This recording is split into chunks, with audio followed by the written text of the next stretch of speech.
Google আমাদের নিরেট মূর্খ বানাচ্ছে, সামাজিক মাধ্যম আমাদের করে তুলছে অসামাজিক, স্মার্টফোন তৈরি করছে আসক্তির ফাঁদ। কখনো কি একটু হিসেব মিলিয়েছেন দিনে কতক্ষণ যাচ্ছে ইন্টারনেটের পেছনে, সে হোক কাজ বা অবসর কাটানোর সুযোগে সামাজিক যোগাযোগ মাধ্যমে?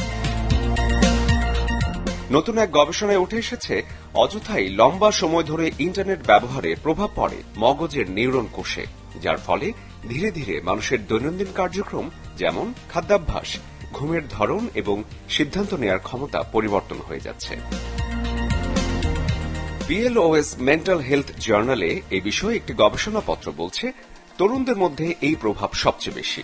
ক্ষতি জানা সত্ত্বেও অনলাইন গেম থেকে বেরোতে চায় না অনেকেই। মস্তিষ্কের যে অংশ গুরুত্বপূর্ণ সিদ্ধান্ত নিতে ভূমিকা রাখে সেখানেই ক্ষয় হতে থাকে ধীরে ধীরে।